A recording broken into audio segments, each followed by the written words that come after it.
good circulation is absolutely critical for the healthy functioning of your body. Think about it. Your blood is what delivers oxygen and nutrients, the building blocks of every cell, everywhere it needs to go. Without sufficient blood flow, your tissues and organs will be deprived of nutrients and or oxygen, which can impair function and throw off the delicate balance of all your internal systems. Healthy blood flow, on the other hand, keeps all your body's functions operating at optimum capacity. There are a lot of things you can do to improve blood flow in your body, from drinking more water to consuming black and green tea to quitting smoking to taking a cold bath. But the best, most effective solution for improving circulation is always exercise. Exercise boosts your blood flow in a number of ways. It eliminates the fats and cholesterol that accumulate in your bloodstream and harden to plaque, causing arterial narrowing and reducing blood flow. It encourages a healthy, effective dilation of your blood vessels, which translate into better blood flow both during and after your exercise. It strengthens your heart so it can pump blood more efficiently throughout your body. It improves aerobic capacity, meaning your lungs are better able to absorb oxygen into your bloodstream to send around your body. Exercise will improve circulation, and it'll be absolutely excellent for your overall health and longevity. In this video, I want to share with you some of the best exercises you can incorporate into your weekly routine. These exercises will not only get blood flowing more effectively throughout your body, but will also help to strengthen your entire cardiovascular system for more efficient bodily function overall. I'll not only recommend a few exercises, but also add suggestions on how often and how long to do them, as well as how to make the most of the time you spend on them. By the end, you'll be ready to make every week a more active week, and you'll see major improvements in circulation and your health overall. 1. Walking. Walking is easily one of the best exercise to improve blood flow in your body for one simple reason. Anyone can do it at pretty much any time. All you've got to do is walk out the door and keep on walking for an hour, 2, 3, or more. Not only is walking great exercise, but it's a form of exercise you can often sustain for much longer than higher intensity exercise. It's not uncommon to walk for 2 to 3 hours in a single day when touring a new city, attending a convention, or enjoying a sightseeing trip. The more you walk, the more energy you'll burn, and the more you'll clear your blood vessels of accumulated fats that could impair blood flow. Kick it up a notch by speeding up your walking pace and tackling hills and inclines. That bit of extra effort will increase muscle engagement, activate your cardiovascular system, and improve calorie burning significantly. How often to walk? Try walking daily. Make it a point to reach those 10,000 steps every single day, and you'll see serious improvements in your cardiovascular conditioning and circulation. How long to walk? In addition to all the walking you do in your daily routine, make it a goal to walk for 30 to 60 extra minutes. An after dinner walk in particular will do wonders to improve digestion and help you sleep so much better at night. 2. Running. Running takes everything good that walking does for your body and kicks it up to the next level. Running may only move your legs, but it improves circulation throughout your entire body. Your heart pumps more effectively, your lungs absorb more oxygen, and your blood vessels dilate to allow for sufficient blood to flow. The result is both enhanced cardiovascular function and a faster metabolism. Yes, running can be challenging at first, but it's well worth the time and effort you invest. Few forms of exercise are as good for your circulatory system as running. How often to run? Try running at least 2 to 3 times per week. Running can be stressful on your joints, so you need to give your body time to recover between sessions. But running every other day will be ideal for pushing your stamina and cardiovascular endurance. How long to run? Try to jog or run for no less than 30 minutes, aiming for around 45 to 60. Try to complete 5K, a little over 3 miles, in 60 minutes before you start speeding up your run pace or adding more distance. 3. Cycling. Cycling is another great exercise to improve blood flow in your body. When you're cycling, your legs are pumping up and down, your muscles contracting and relaxing over and over again. This forces your body to send oxygenated blood to your leg muscles, along with burning through fats in order to provide fuel for your exercise. Even though you're sitting down, cycling works your heart and lungs and forces your blood vessels to expand to allow for more blood flow. All of this combined to make for very effectively improving blood flow throughout your entire body. How often to cycle? If you can fit in at least one bike ride per week, you're off to a great start. The more you cycle, the more you'll see improvements in your cardiovascular conditioning. For true effective results, consider cycling to and from work every day, or try cycling between cities, towns on the weekend. How long to cycle? Aim for no less than 30 minutes of cycling to max out the cardiovascular workout and improve circulation, particularly in your lower body. Eventually, as you get fitter, you can add more distance until you're cycling 100 miles in a day. Rowing. Rowing works basically your entire body. Your leg muscles drive backward and pull forward. Your abs and lower back work to bend your upper body with each stroke, and your arm, upper back, and shoulder muscles pull on the oars.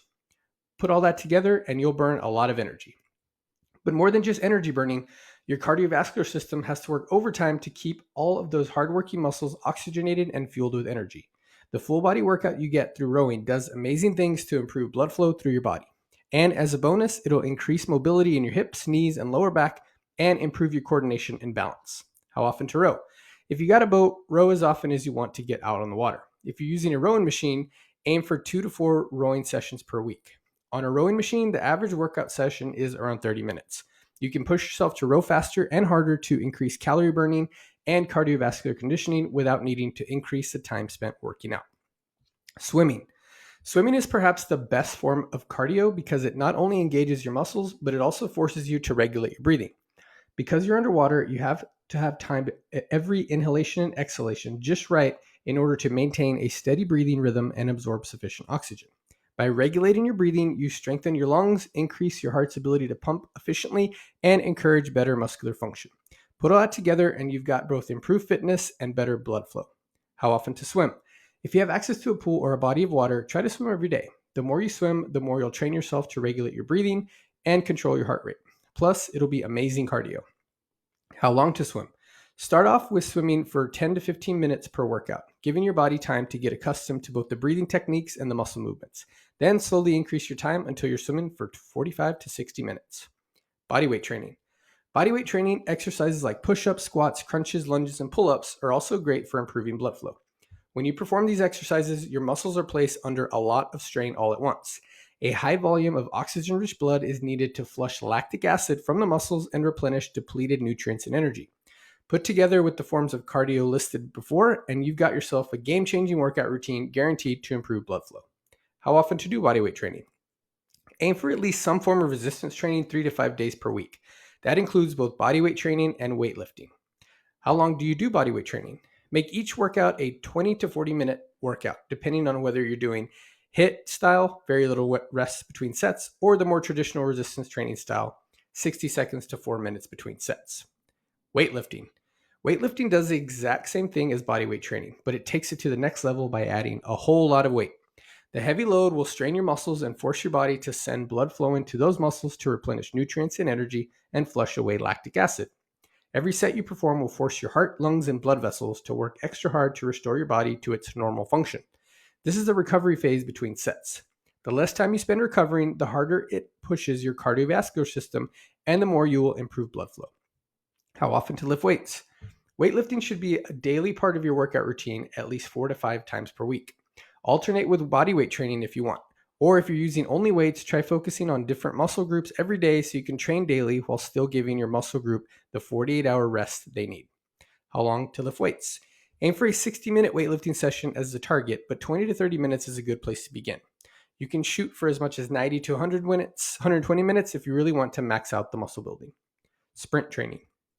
Sprint training and all forms of high-intensity interval training is absolutely amazing for your cardiovascular system. During the periods of very high intensity, you are pushing your muscles, lungs, and heart to the limits of their capacity. During the low intensity periods, your heart slows down, your lungs absorb more oxygen, and your blood vessels dilate to increase blood flow. Repeatedly alternating between low and high intensity keeps your cardiovascular system and muscles working hard enough that you can actually increase both aerobic capacity and heart rate. How often to sprint train? Sprint trains 2 to 3 days per week. Your body needs 48 hours to recover from the high intensity, high impact training, so giving yourself a day off for a lower impact workout such as walking, cycling, rowing, or swimming is a smart way to recover between sessions. How long to sprint train? Most sprint training workouts will last between 20 and 30 minutes in total, alternating between periods of full speed sprinting and lower speed walking or jogging to recover. Yoga and Pilates. Both yoga and Pilates provide similar benefits for your cardiovascular system. While neither are very high intensity, they require a consistent output of energy. Your cardiovascular system spends the entire session working to deliver the energy your metabolism produces. The fact that you're pairing the movements with regulated breathing techniques also does wonders to improve your blood flow. The constant rhythmic inhalations and exhalations will ensure the blood your heart pumps is oxygenated to maximum capacity. So your muscles and internal systems get all the oxygen needed to sustain the exertion for long periods of time. How often to do yoga or Pilates? If you can fit it into your day, try to do a yoga Pilates workout every single day. How long? Even just a short 15-minute stretching and mobility session will do wonders to improve circulation. However, the longer workouts, 30 to 60 minutes, will really help you dial in the poses and improve your yoga Pilates specific balance and conditioning. Martial arts. Martial arts have a lot in common with sprint training. Typically, there are long periods of low intensity effort coupled with periods of high intensity effort. Not only are martial arts amazing for burning fat, but they will boost your circulation and help to improve both your cardiovascular and aerobic functions. And as a bonus, they're great for learning coordination, balance, and self control. How often? Unless you're training for a competition, 2 to 3 sessions of martial arts per week is sufficient. How long?